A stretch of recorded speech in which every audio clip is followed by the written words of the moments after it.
Không chỉ dừng lại ở lời nói, quyết tâm muốn bảo vệ Đài Loan của Mỹ đã bước lên một nấc thang mới. Mới đây, Thượng nghị sĩ Mỹ giới thiệu đạo luật giúp Đài Loan tăng cường khả năng tự vệ. Trong khi đó, Đài Loan thành lập lực lượng đặc nhiệm chống lại sự can thiệp bầu cử của Trung Quốc. Đáp trả chỉ trích của ông Biden rằng không tham dự COP26 là không thể hiện vai trò lãnh đạo toàn cầu. Trung Quốc nói chúng tôi không phải nước rút khỏi thỏa thuận Paris và cho rằng hành động có trọng lượng hơn lời nói. Dù ai nói ngã nói nghiêng, dù có bị cả thế giới lên án, Trung Quốc vẫn khẳng định chung tay với thế giới để bảo vệ nhân quyền. Tại châu Âu, Nga bắc tin điều quân gần biên giới Ukraine. Tại khu vực Đông Phi, Liên Hiệp Quốc kêu gọi các bên lập tức chấm dứt các hành động thù địch ở Ethiopia. Các thông tin về môi trường, Anh, Ấn Độ công bố sáng kiến kết nối lưới điện xanh. Tại hội nghị COP26, Canada kêu gọi áp thuế carbon trên toàn cầu. Tỷ phú Jeff Bezos cam kết chi 2 tỷ đô la Mỹ để cứu trái đất. 27 giờ tách rời 2 em bé song sinh dính liền nhau ở Thổ Nhĩ Kỳ. Một số thông tin nổi bật khác, tại Mỹ, ông Eric Adams chính thức trở thành thị trưởng New York. Theo báo cáo, gần 90% người trẻ ở Trung Quốc đang mắc nợ. Nửa đầu năm 2021, Trung Quốc vẫn là quốc gia có dòng vốn FDI mạnh mẽ nhất thế giới. Quý vị đang đến với FBNC Thế giới hôm nay. Ngọc Anh xin kính chào quý vị khán giả. Quý vị đang đến với chương trình Thế giới hôm nay được phát sóng trên kênh FBNC. Thưa quý vị, vừa qua, Thượng nghị sĩ Mỹ Josh Hawley đã giới thiệu đạo luật cánh tay Đài Loan năm 2021, mục đích là để tăng cường khả năng tự vệ của Đài Loan trong cuộc xung đột với Trung Quốc. Trong một thông cáo báo chí, ông Hawley chỉ ra sự gia tăng căng thẳng xuyên eo biển và các hành động khiêu khích quân sự liên tục của Trung Quốc gần Đài Loan. Ông cho rằng đạo luật này là để giúp Đài Loan tránh được mối nguy hiểm nghiêm trọng. Dù vậy, ông thừa nhận rằng tương lai của hòn đảo vẫn còn chưa được biết trước. Thượng nghị sĩ Mỹ Josh Hawley mới đây đã ra mắt đạo luật cánh tay Đài Loan năm 2021, mục đích là để tăng cường khả năng tự vệ của hòn đảo trong trường hợp bị Trung Quốc tấn công. Theo ông, Đài Loan có thể chống lại cuộc xâm lược này miễn là hòn đảo sẵn sàng đưa ra những lựa chọn khó khăn để tự vệ trong những năm sắp tới. Thượng nghị sĩ kêu gọi Mỹ làm mọi thứ trong khả năng của mình để khẩn trương giúp Đài Loan tăng cường khả năng phòng thủ, vì Bắc Kinh sẽ không dừng lại cho đến khi mở rộng được quyền bá chủ của mình sang Ấn Độ Dương-Thái Bình Dương và xa hơn nữa. Đồng thời nói thêm, Mỹ không được để Trung Quốc đạt được mục đích này. Dự luật của ông Hawley kêu gọi thành lập sáng kiến hỗ trợ an ninh Đài Loan, trong đó đẩy nhanh việc triển khai các khả năng phòng thủ phi đối xứng của Đài Loan. Thêm vào đó, hàng năm, Mỹ sẽ dành 3 tỷ đô la cho sáng kiến này từ năm 2023 đến 2027. Dự luật cũng nêu chi tiết cách thức chi tiêu ngân quỹ với mục đích cung cấp cho Đài Loan trang thiết bị, đào tạo và các hỗ trợ khác để tăng cường khả năng phòng thủ phi đối xứng của mình. Cục An ninh Đài Loan NSB mới đây đã thành lập một lực lượng đặc nhiệm chuyên chống lại những vụ can thiệp được sử dụng để gây ảnh hưởng đến bầu cử hoặc gây rối loạn xã hội của hòn đảo từ các thủ phạm đến từ Trung Quốc. Động thái này được đưa ra sau khi NSB phát hiện ra các bức ảnh và video giả mạo về nhà lãnh đạo Đài Loan vào năm 2018 do Trung Quốc phát hành. Theo ông Chen Jin-Quang, Phó Tổng giám đốc Cục An ninh Đài Loan NSB, việc thành lập một lực lượng đặc nhiệm chuyên chống lại những vụ can thiệp bầu cử hoặc gây rối loạn xã hội của hòn đảo từ các thủ phạm đến từ Trung Quốc được đưa ra sau khi cơ quan này phát hiện ra các bức ảnh và video giả mạo về lãnh đạo Đài Loan vào năm 2018 do Trung Quốc phát hành. Theo ông Chen, việc giả mạo này có liên quan đến việc chỉnh sửa hình ảnh và âm thanh. Do đó, lực lượng đặc nhiệm này được tạo ra để giải quyết các mối đe dọa tiềm ẩn đối với an ninh của hòn đảo và tính toàn vẹn bầu cử bằng cách sử dụng các công nghệ do AI tạo ra. Quan chức này cho biết thêm NSB đã bị tấn công mạng hơn 40.000 lần vào năm 2020. Tính đến nay, con số này đã tăng thêm 10.000. Người đứng đầu cơ quan nội vụ Su Kuyong tuyên bố nhiều vụ tấn công như vậy bắt nguồn từ Trung Quốc. Trung Quốc được xác định là thủ phạm đứng sau các chiến dịch chống lại Đài Loan, đặc biệt là trong các sự kiện lớn như lễ nhậm chức lãnh đạo, kỷ niệm ngày thành lập hòn đảo và các sự kiện quan trọng trong quá trình chống dịch.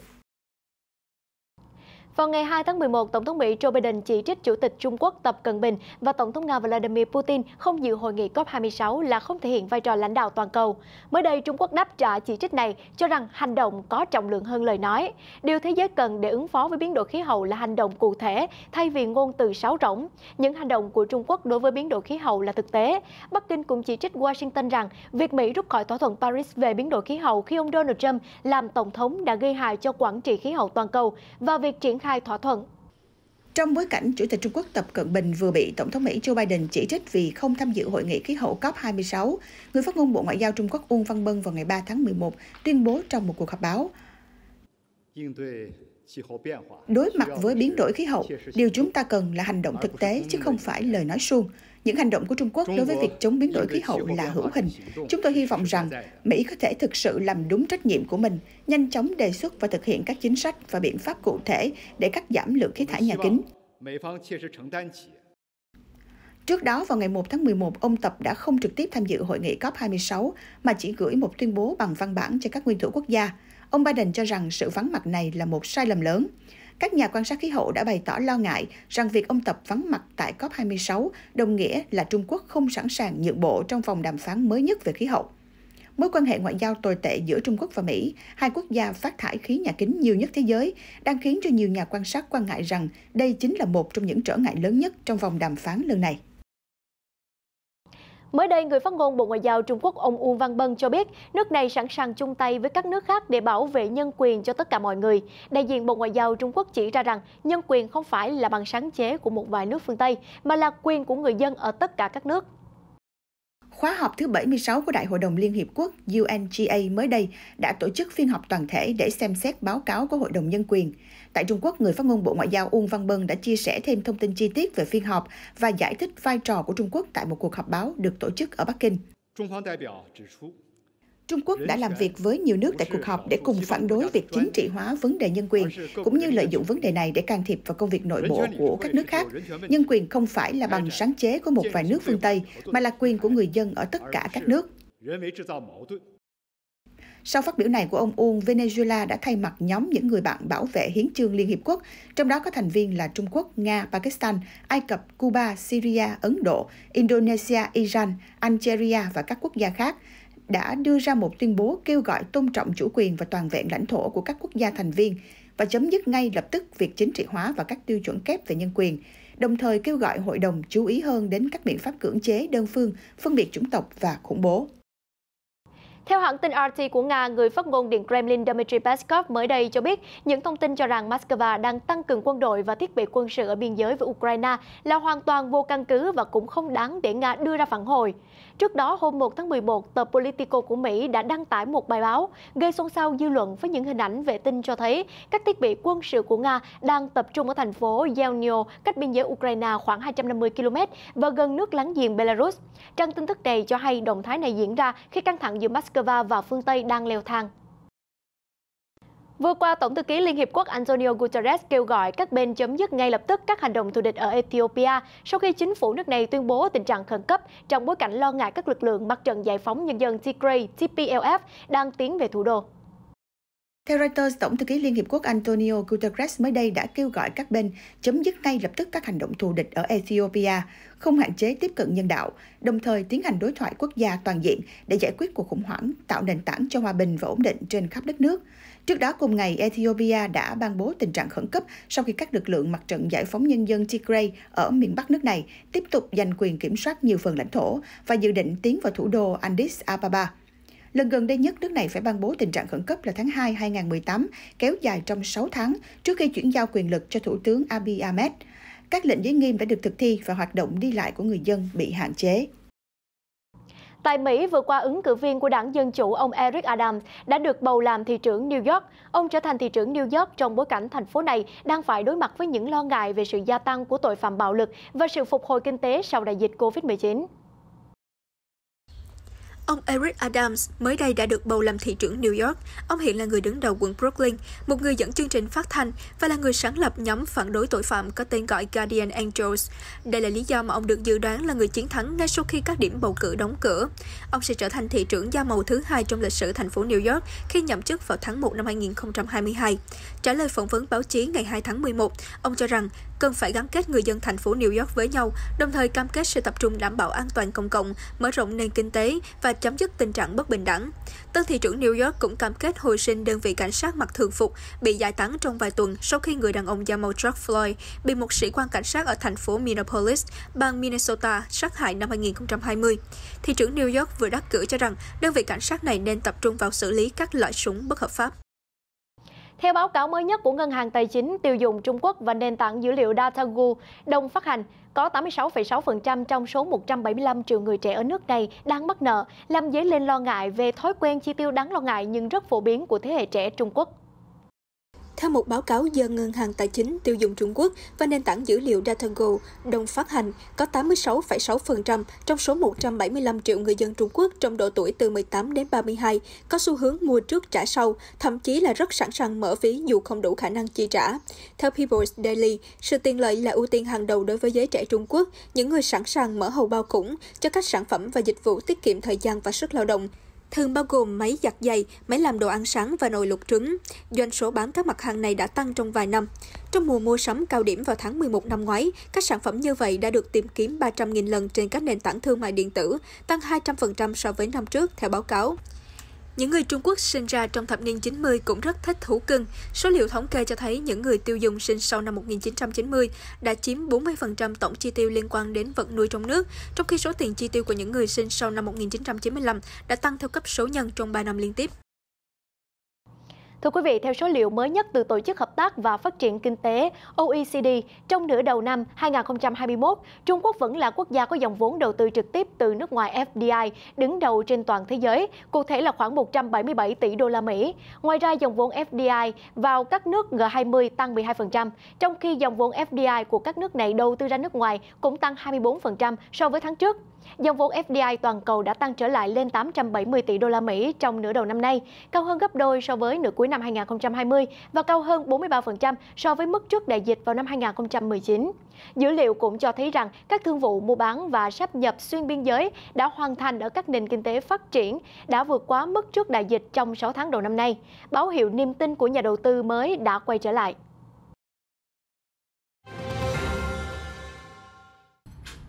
Phát biểu trong lễ động thổ xây dựng bệnh viện thú y mới, Tổng thống El Salvador Nayib Bukele chia sẻ rằng dự án này không được hỗ trợ từ ngân sách chung của quốc gia hay tiền đóng thuế của người dân. Nó được tài trợ bởi lợi nhuận Bitcoin. Giờ chúng ta đã thấy được lợi ích của tiền điện tử. Nếu giá Bitcoin tiếp tục tăng thì sẽ có thêm nhiều cơ sở hạ tầng được xây dựng để phục vụ lợi ích của người dân. Theo chính phủ El Salvador, đây là dự án đầu tiên của quốc gia Trung Mỹ này cũng như trên thế giới được cấp vốn từ lợi nhuận Bitcoin. Bệnh viện dự kiến sẽ bao gồm phòng khám bệnh, phòng mổ, khu phục hồi chức năng với khoảng 300 nhân viên. Vào cuối tháng 9, El Salvador đã trở thành quốc gia đầu tiên trên thế giới chấp nhận tiền điện tử là loại tiền tệ giao dịch chính thức của đất nước. Trong khuôn khổ hội nghị COP26, Anh và Ấn Độ đã công bố sáng kiến lưới điện xanh nhằm cải thiện kết nối các lưới điện của thế giới, qua đó giúp đẩy nhanh quá trình chuyển đổi sang năng lượng xanh hơn. Sáng kiến đã nhận được sự ủng hộ của hơn 80 nước tham dự hội nghị. Anh và Ấn Độ mới đây đã công bố sáng kiến lưới điện xanh. Theo hai nhà lãnh đạo, việc kết nối các lưới điện sẽ cho phép chuyển năng lượng tái tạo từ các khu vực dư thừa sang các khu vực bị thiếu hụt. Sáng kiến đưa ra mô hình cách thức các nước giàu hỗ trợ những nước nghèo hơn, giảm lượng phát thải khí gây hiệu ứng nhà kính, góp phần hiện thực hóa mục tiêu khống chế sự ấm lên của trái đất ở mức 1,5 độ C so với thời kỳ tiền công nghệ. Thủ tướng Ấn Độ Narendra Modi nhấn mạnh, việc kết nối các lưới điện xuyên quốc gia sẽ là giải pháp quan trọng đối với nỗ lực của thế giới hướng tới tương lai xanh và sạch. Giới chuyên gia cho rằng cần có thêm các hệ thống truyền tải các nguồn năng lượng tái tạo vì những cơ sở năng lượng này thường được xây dựng ở những nơi xa thành phố. Tuy nhiên, kế hoạch này sẽ đòi hỏi một khoản ngân sách lớn. Thông báo chính thức về sáng kiến lưới điện xanh không nêu cụ thể chi phí hoặc vốn đầu tư. Phát biểu tại một cuộc thảo luận do Canada tổ chức bên lề hội nghị thượng đỉnh lần thứ 26, các bên tham gia Công ước Khung của Liên Hiệp Quốc về biến đổi khí hậu COP26 ở Glasgow, Anh, Thủ tướng Justin Trudeau kêu gọi áp thuế carbon trên quy mô toàn cầu. Ông cho rằng biện pháp này sẽ hạn chế đáng kể việc sử dụng nhiên liệu hóa thạch và tạo sân chơi công bằng cho những nước đã áp thuế phát thải như Canada. Phát biểu tại một cuộc thảo luận do Canada tổ chức bên lề hội nghị thượng đỉnh COP26, Thủ tướng Canada Justin Trudeau cho biết chính phủ của ông đã đấu tranh quyết liệt để thực thi chính sách thuế carbon trước sự phản đối của các đảng đối lập ở Canada và giờ ông muốn đưa vấn đề này ra quốc tế.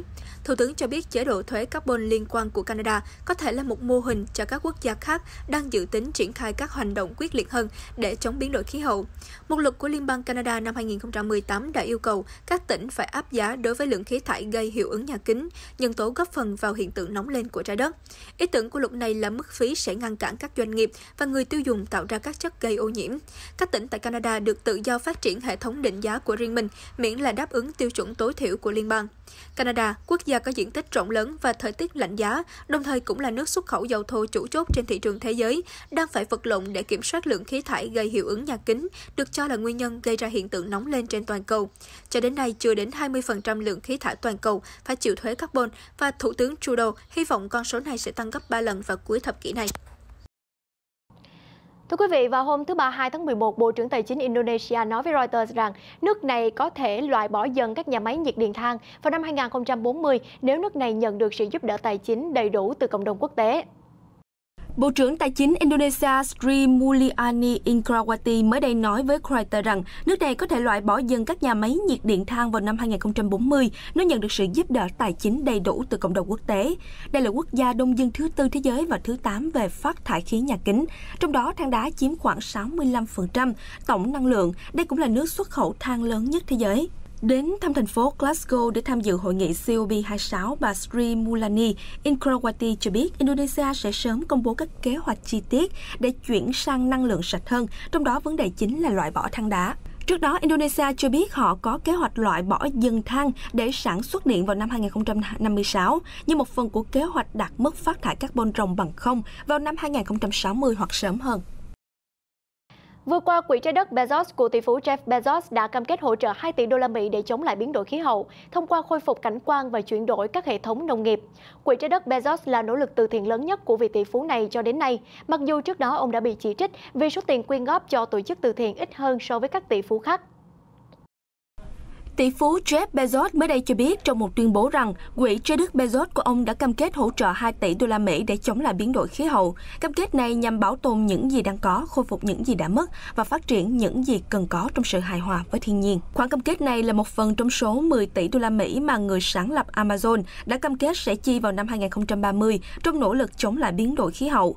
Quỹ trái đất Bezos có kế hoạch chi 1 tỷ đô la Mỹ, chủ yếu ở Mỹ và châu Phi, để trồng cây nhằm đảm bảo tốt hơn cảnh quan đang bị xói mòn và khôi phục các khu vực có hàm lượng khí carbon cao. 1 tỷ đô la Mỹ còn lại sẽ được dùng cho việc chuyển đổi hệ thống nông nghiệp để tăng năng suất cây trồng, giảm lãng phí thực phẩm và khuyến khích nhiều chế độ ăn dựa trên thực vật hơn. Từng nhiều lần là người giàu nhất thế giới, Jeff Bezos cho biết ông sẽ bắt đầu cấp các khoản tài trợ và thực hiện các hoạt động quyên góp, từ thiện tài trợ cho các nhà khoa học, nhà hoạt động, các tổ chức phi chính phủ, bất kỳ nỗ lực nào mang lại khả năng thực sự để giúp bảo tồn và bảo vệ thế giới tự nhiên. Vừa qua, Bộ trưởng Năng lượng Israel Karine Jean-Pierre, người phải ngồi xe lăn, đã lên tiếng chỉ trích Liên Hiệp Quốc vì bà không thể đến được địa điểm tổ chức hội nghị COP26 vì phương tiện vận chuyển không chở được xe lăn. Vào ngày 2 tháng 11, bà đã gặp Thủ tướng Boris Johnson và đã nhận được lời xin lỗi từ ông. Chia sẻ với báo đài Israel, Bộ trưởng Năng lượng Israel Karine Jean-Pierre cho biết bà được ban tổ chức COP26 yêu cầu tự đi bộ vài trăm mét hoặc lên một chiếc xe không chở được xe lăn. Nữ bộ trưởng mắc chứng rối loạn dưỡng cơ buộc bà phải sử dụng xe lăn để di chuyển. Trao đổi với Sky News hôm 2 tháng 12, bà Jean-Pierre cho hay đó là một ngày khủng khiếp. Sau đó, bà chỉ trích Liên Hiệp Quốc luôn hô hào tăng cường khả năng tiếp cận nhưng lại không triển khai trên thực tế. Khi được hỏi liệu bà quy trách nhiệm cho nhà đăng cai Anh hoặc Liên Hiệp Quốc, bà Jean-Pierre trả lời, tôi gặp Thủ tướng Boris Johnson và nhận được cuộc gọi từ một số bộ trưởng Anh. Họ đều thừa nhận đó là một sai lầm và thật sự xin lỗi về điều đó. Bà cho biết thêm rằng họ cho rằng trách nhiệm chính thuộc về Liên Hiệp Quốc trong việc tổ chức toàn bộ sự kiện. Đó là sự kiện của cơ quan này. Bà cũng nhấn mạnh rằng không mong muốn những sự cố như vậy tái diễn trong tương lai. Trước đó, trong ngày COP26 cũng đã lên tiếng xin lỗi vì sự cố này. Thưa quý vị, tại Thổ Nhĩ Kỳ mới đây, một cặp song sinh 16 tháng tuổi người Cameroon sinh ra bị dính liền đã được tách ra sau khi trải qua một cuộc phẫu thuật kéo dài 27 giờ. Cặp song sinh dính liền Marie và Elizabeth Akui đã được đưa tới Thổ Nhĩ Kỳ để phẫu thuật khi hai em vừa mới tròn 9 tháng tuổi. Sau 7 tháng nghiên cứu và chuẩn bị, hai em đã được tách ra thành công. Tôi rất hạnh phúc vì thấy Elizabeth và Mary được tách ra và không có bất kỳ biến chứng nào. Cha của cặp song sinh này cho biết ông muốn các con gái của mình trở thành bác sĩ để có thể chữa trị cho trẻ em ở Cameroon. Các bác sĩ cho biết Marie đã bắt đầu biết hát và biết bò sau cuộc phẫu thuật, còn Elizabeth đã bắt đầu biết nhảy và nói. Kính thưa quý vị, người hâm mộ mới đây đã vô cùng vui mừng và gửi chúc mừng đến nữ diễn viên Kristen Stewart sau khi ngôi sao chạng vạng thông báo bản thân và nữ biên kịch Dylan Meyer đã đính hôn sau 2 năm hẹn hò. Trong số phát sóng tối ngày 2 tháng 11 của chương trình The Howard Stern Show, nữ diễn viên Kristen Stewart đã tiết lộ với giọng nói đầy hạnh phúc rằng tôi và Meyer sẽ kết hôn. Chúng tôi chắc chắn sẽ thực hiện điều đó. Tôi nói rằng tôi muốn được cầu hôn và cô ấy đã thực hiện điều đó. Ngôi sao chạng vạng còn chia sẻ thêm, hai cô gái yêu nhau thì khó có thể phân định ai sẽ vào vai trò của giới tính nào. Chúng tôi không muốn rõ ràng hay nghĩ về điều đó, đơn giản là cô ấy cầu hôn tôi. Nữ diễn viên Kristen Stewart công khai hẹn hò với biên kịch Dylan Meyer vào tháng 10 2019 khi đăng một tấm ảnh chung trên mạng xã hội. Cô sinh năm 1990 là diễn viên người Mỹ, được nhiều người biết đến sau vai diễn Bella trong loạt phim Chạng Vạng. Chuyển sang một số thông tin đáng yêu về động vật. Thưa quý vị, hình ảnh sinh con của hổ Bengal vừa được một vườn thú ở Nicaragua đăng tải trên mạng xã hội. Đây là lần thứ hai cơ sở này chào đón những cá thể mới của loài Bengal quý hiếm trong năm nay. Kể từ khi được sinh ra, những cá thể mới của loài hổ Bengal quý hiếm gồm 2 con cái và 1 con đực nhanh chóng nhận được nhiều sự chú ý và quan tâm của những người trông coi vườn thú quốc gia Nakagarua. Bác sĩ thú y vườn thú chia sẻ rằng sự chào đời của 3 con hổ Bengal này là một sự kiện may mắn và hiếm gặp. Theo Quỹ Động vật Hoang dã Thế giới, hổ Bengal có nguồn gốc từ châu Á và chỉ còn khoảng 2.200 cá thể sinh sống trong môi trường tự nhiên. Phần lớn trong số này họ tìm thấy ở Ấn Độ. Mặc dù giới chức Ấn Độ đã triển khai nhiều nỗ lực bảo tồn, nhưng số lượng của hổ Bengal vẫn tiếp tục giảm do nạn săn trộm cũng như môi trường sống của chúng dần bị phá hủy. Một vườn thú ở Ba Lan mới đây đã vui mừng thông báo rằng cơ sở này vừa đón chào một thành viên mới được sinh ra, đó là cá thể con của loài vượn má trắng quý hiếm. Vườn thú Crockley ở Ba Lan cho biết một con vượn má trắng quý hiếm vừa được sinh ra ở đây. Sự ra đời của con vật tên Dow này đã giúp loài cực kỳ nguy cấp như vượn má trắng tiến thêm một bước nữa để thoát khỏi nguy cơ tuyệt chủng. Ông Radoslav Ratazak, người đứng đầu vườn thú, chia sẻ rằng vượn má trắng rất khó nuôi, vì thế Dow được sinh ra vào cuối tháng 9 nhưng mãi đến gần đây, vườn thú mới thông báo về sự tồn tại của nó. Ông Ratazak nói rằng vườn thú Crockley là một trong những nơi sở hữu chuồng nuôi có điều kiện tốt nhất dành cho vượn ở châu Âu. Theo thống kê, hiện chỉ còn khoảng 150 tới 160 cá thể vượn má trắng trong môi trường tự nhiên và khoảng 200 con trong điều kiện nuôi tốt. Trong thiên nhiên hoang dã thì chúng thường được tìm thấy ở Việt Nam, Lào và Trung Quốc. Thông tin vừa rồi cũng đã kết thúc chương trình Thế giới hôm nay. Ngọc Mai xin cảm ơn sự quan tâm theo dõi của quý vị khán giả. Hẹn gặp lại quý vị trong những chương trình tiếp theo được phát sóng trên các nền tảng của FBNC.